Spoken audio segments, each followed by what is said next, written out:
கொண்டிருக்கின்றேன். முருகப்பெருமானை காணவில்லை என்று தேடிக்கொண்டிருக்கின்றேன்.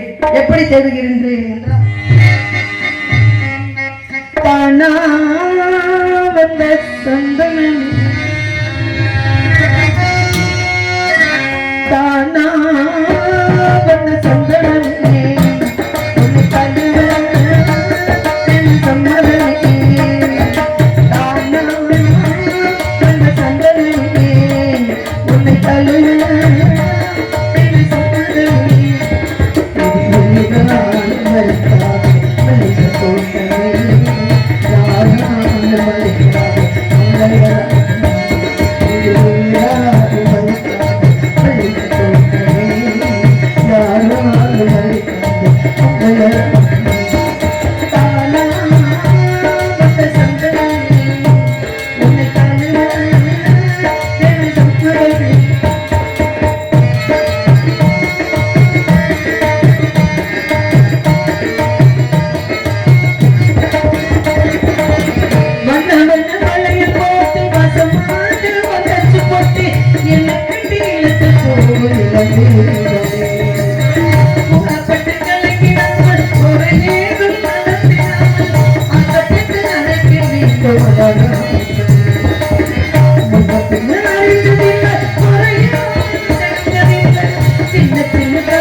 குறிஞ்சி நிலமான இந்த நிலத்துக்கு சொந்தக்காரர் முருகப்பெருமான் அழிக்க முடியாத சூரபதமணி அகங்காரத்தை ஆணவத்தை அழித்து மயிலாகவும் சேவலாகவும் வைத்துக் கொண்டு தனியிலே அமர்ந்து கொண்டிருக்கின்றார்.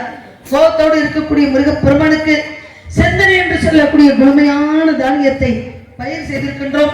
அதை அறுவடை செய்து முருகப்பெருமானுக்கு பொங்கலிட்டு மாவளக்கிட்டு படைத்தோம் என்றால் மனம் குளிர்ந்து அதை வாங்கி கொண்டு மக்களுக்கு சரியாக 3 மணி அளவில் காட்சியளிப்பார் முருகப்பெருமான். எங்கேயாவது முருகப்பெருமான் வர்றாங்க, நம்ம தாங்க ஆலயங்களுக்கு தேடி போறோம், ஆலயங்களுக்கு தேடி இறை வழிபாடு செய்ய மக்கள் நம்ம போறோம். ஆனா தமிழ் கடவுள் என்று சொல்லக்கூடிய முருகப்பெருமான் தான் ஊர் ஊருக்கு நம்மளை தேடி வந்துகிட்டு இருக்காரு. எவ்வளவு பெரிய விஷயம்! இதெல்லாம் கிடைக்குமா மக்களுக்கு? நாடகக்காரங்க தானே வந்து வேஷத்தை போட்டு நின்றுக்கிட்டு முருகன் வள்ளின்னா நம்ம நம்பணுமா அப்படின்னு யாரும் நினைக்க கூடாது. அப்போ ஏன்னா அரிய சிவன் ஒன்னும் அறியாத ஒரு வாயில் மண் அப்படி நாங்க அறியாம ஒருத்த மண்டாளி தின்னா ஒரு காலத்துல வந்தா கண்ண பரமாத்மா மண்ணடி தினவனே ஊருக்கு பெரிய ஆளா இருந்தாலும் வீட்டுக்கு பிள்ளை தானே அவன். பார்த்தா யசோத, ஏண்டா நீ மண்ணையா திங்கிற, அவனை உரல்ல கட்டி வைக்கிறேன் அப்படின்னு அந்த குழந்தைய எடுத்து கயிற்று எடுத்து ஓரளவுக்கு மரத்துக்கு இடையில கட்டிட்டா. பிள்ளைகளை நவள முடியல, நீ இப்படியா செய்கிற அப்படின்னு அங்க இருந்த மண்ணையை நோண்டி தின்னார். யாரு? கண்ண பரமாத்மா கிருஷ்ணன் என்று சொல்லக்கூடியவர். ஏன் சொல்றேன் அப்படின்னா, வள்ளிக்கும் கிருஷ்ணனுக்கு ரொம்ப ஒற்றுமைங்க. வள்ளி யாரு, கிருஷ்ணர் யாரு, மகாவிஷ்ணு யாரு? மகாவிஷ்ணுடைய அம்சம்தான் வள்ளியாகப்பட்டவள் அப்படின்னு கதையின் முறைப்படி சொல்லுவாங்க. அதுதான் உண்மை. ஆனா நாங்க சொல்லக்கூடாது சொல்றேன். ஆகையினாலே அந்த கிருஷ்ண பரமாத்மாவை வணங்க வேண்டும். அவரை எப்படி வணங்க வேண்டும் என்றால்,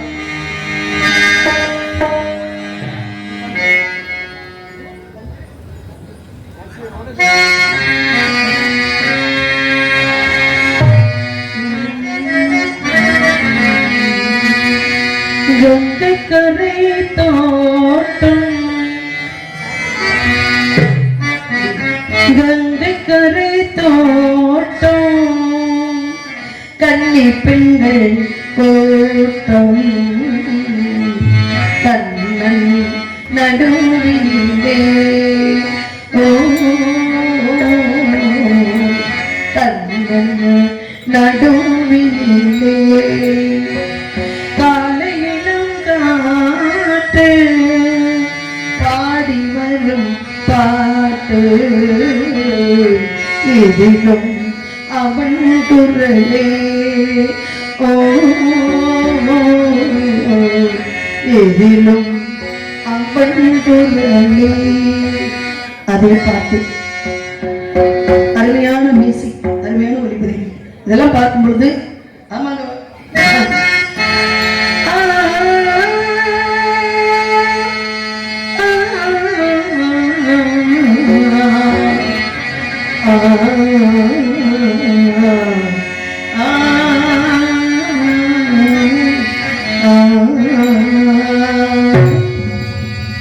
கங்கை கரை தோட்டம், கன்னி பெண்கள் கூட்டம், கண்ணன் நடுவிலே, கண்ணன் நடுவிலே, காலையில காற்று பாடி வரும் காற்று, இதிலும் அவன் குரலே, இதிலும் அவன் குரலே.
மன்னர் முகம் காண்பதில்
கண்ணன் நடுவினிலே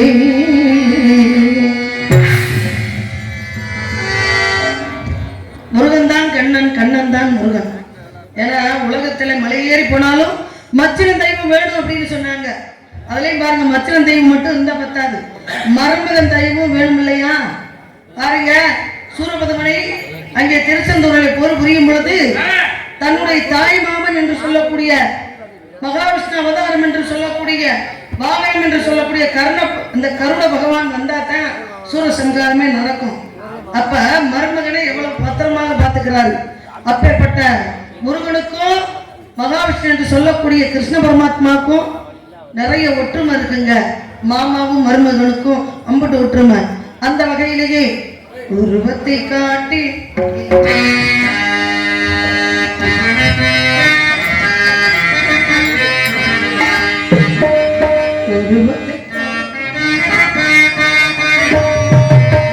உருவத்தை காட்டிடும் கண்ணாடி உலகத்தை வைத்தது என் முன்னாடி. உருவத்தை காட்டிடும் கண்ணாடி உலகத்தை வைத்தது என் முன்னாடி. உருவத்தை காட்டிடும் கண்ணாடி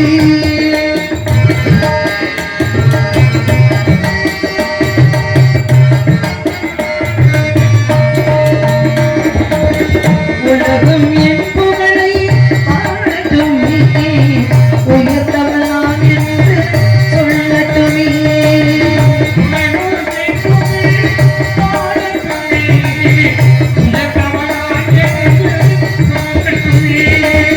உலகம் என் புகழை பாடட்டுமே, உயர்த்தவள் நான் என்று சொல்லட்டுமே.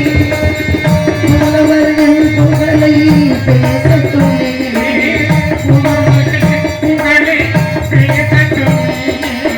புவியில் ஜெயக்கொடிதான் பறக்கட்டுமே. உருவத்தை காட்டிடும் கண்ணாடி உலகத்தை வைத்தது என் முன்னாடி.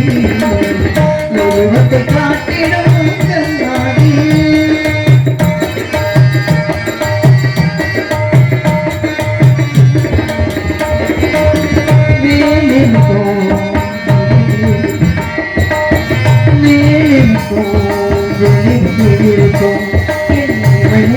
திறந்தால் சபை போதும் இருக்கும், இருக்கும் திறந்தால் சபை போதும். நான் இருக்கும் இடத்தில் நாடிருப்போம், நான் இருக்கும் இடத்தில் நாடிருப்போம். நான் என்று சொல்லி நடமாடும் உருவத்தை காட்டிடும் கண்ணாடி உலகத்தை வைத்தது என் முன்னாடி. உருவத்தை காட்டிடும், உருவத்தை காட்டிடும், உருவத்தை காட்டிடும் கண்ணாடி. முருகனுக்காகவே பிறந்து முருகனுக்காகவே வளர்ந்து கானம் பாடிக்கொண்டிருக்கின்ற நம்பிராஜனுக்கும் நங்கை மோகினிக்கும் வளர்ப்பு மகளாக பிறந்து இந்த வள்ளி முருகப்பெருமானை காணவில்லை என்று தேடிக்கொண்டிருக்கின்றேன். எப்படியாவது வளைச்சு பிடிச்சி இன்னைக்கு அவரை நம்ம ஊர்லயே தங்க வச்சிருந்துங்க. எந்த ஊருக்கும் நீங்க போகக்கூடாது, இங்கேயே இருக்கணும். ஏன்னா அன்னைக்கு முருகன் எங்கே வர்றாரோ அங்கே தங்கிக்கிடுவார். இதான உண்மை. அதனாலே முருகப்பெருமானை இங்கேயே தங்க வைக்கிறதுக்கு நல்ல ஒரு யோசனை செய்யணும். அதுக்கு எங்க இருக்கணும், எப்படி யோசனை செய்யணும்? அன்பால கட்டி போடணுங்க. அன்பால கட்டி போட, அன்புக்கு ஈடு உலகத்துல எதுவுமே கிடையாது. நாங்க ஒருத்தரை எதிர்த்து பேசணும்னு வச்சுக்கோங்களேன், அவங்களே எதிரி ஆயிடுவாங்க.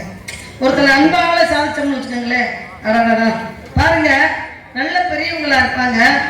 ஆமா, நம்மளுக்கு மரியாதை கிடைக்கணும்னு நம்ம நினைக்கிறோம்ல, அதே மாதிரி ஒவ்வொருத்தவங்களுக்கும் மரியாதை கிடைக்கணும்னு நினைப்பாங்க. அப்ப பிறருக்கு மரியாதை கிடைக்கணும் அப்படின்னா நம்ம மரியாதை கத்துக்கணும். இப்ப பெரியவங்களை நம்ம கும்பிடணும், அதுதானே மரியாதை. பெரியவங்களை பார்த்து சின்னவங்க கையெடுத்து கும்பிடணுங்க. கையெடுத்து கும்பிட்டு அவங்கள்ட்ட எல்லாம் வாழ்த்து வாங்கணும். அந்த காலத்துல பாத்தீங்கன்னா நம்ம பெரியவங்கள்ட்ட எல்லாம் என்ன சொல்லுவாங்க, ஒரு பொங்கல், தீபாவளி, திருவிழா, தேர் இதனால எல்லாம் நேர வந்து பெரியவங்கள்ட்ட ஆசீர்வாதம் வாங்குவாங்க. அவங்க தரிசனம் வச்சு கொடுப்பாங்க. அப்ப அந்த பெரியவங்க காலில் விழுந்து ஆசீர்வாதம் பண்ணும் பொழுது அவங்க மனசுல கெட்ட எண்ணம் எதா இருந்தாலும் ஒரு நொடி அந்த காலில் விழுகும்போது அந்த கெட்ட எண்ணமெல்லாம் தூள் பறந்துருங்க. நம்ம எதிரியா நம்ம யாரும் நினைக்கிறோமோ அவங்கள்ட்ட கூட நம்மளை யார் பிடிக்கலையோ, நம்ம யார்கிட்ட பேச மாட்டோமோ அவங்கள்ட்ட கூட கையெழுத்து கும்பிட்டு நம்மளை கையெழுத்து கும்பிடுவாங்க. அதனால மரியாதை எங்க இருக்கு அப்படின்னா ஒருத்தருக்கு ஒருத்தர் இருக்கு. நம்ம மரியாதை நம்ம கொடுக்க கத்துக்கணும், பிறர்கிட்ட நம்ம மரியாதை வாங்கிக்கணுங்க. இந்த வகையில வாழக்கூடிய வாழ்க்கை, இந்த வாழ்க்கை எப்படிப்பட்ட வாழ்க்கை அப்படின்னா ரயில் பயணங்கள் மாதிரி.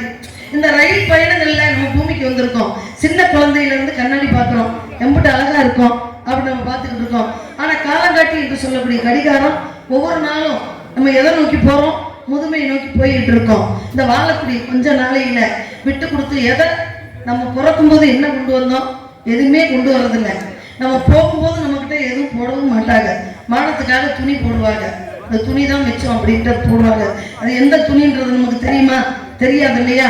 ஆகையினால வாழக்கூடிய வாழ்க்கையில வாழக்கூடிய இந்த கொஞ்ச நாளையில எல்லோரும் விட்டு கொடுத்து எல்லாரும் நல்லா இருக்கணும், நம்மளும் நல்லா இருக்கணும். அந்த நல்ல மனப்பான்மையை கத்துக்கிட்டு முருகனுக்காக நான் வாழணும் அப்படின்னு நான் நினைக்கிறேன். அது போல எல்லோரும் சந்தோஷமா இருக்கணும் அப்படின்னு நீங்களும் கத்துக்கிட்டு உலகத்துல சந்தோஷமான வாழ்க்கையை வாழ்வோம்.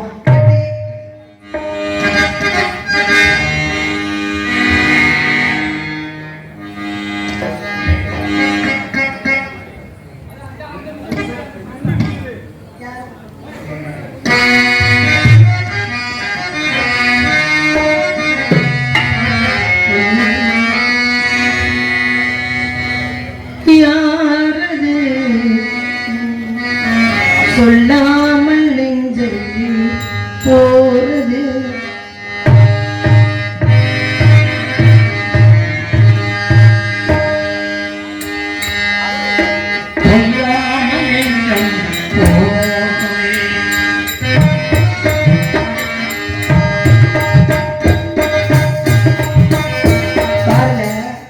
பேசுவது கிளியா எல்லை தென்னரசு மொழியா, பேசுவது கிளியா எல்லை தென்னரசு மொழியா, கொத்தமல கொடியா, பேசுவது கிளியா எல்லை தென்னரசு மொழியா, கோழி கொண்ட சிலையா கொத்தமல கொடியா,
ஹலோ சார் கல்யாண பந்தலியான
இந்த மன்றத்தில் ஓடி வரும் இளம் தென்றலை கேட்கின்றேன்.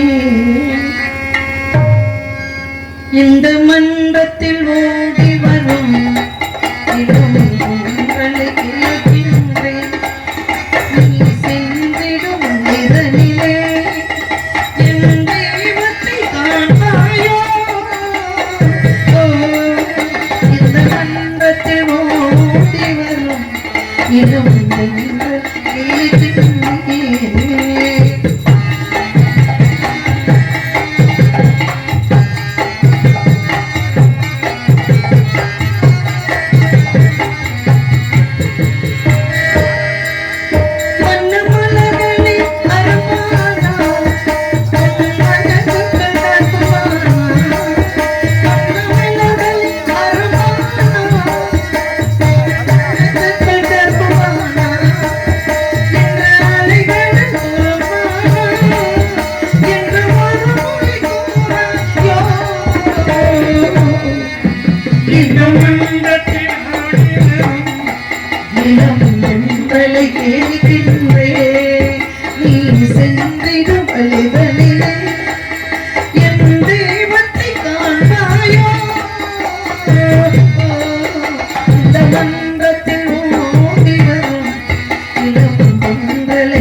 இந்த மன்றத்தில் ஓடி வரும் இளம் தென்றலை கேட்கின்றேன்.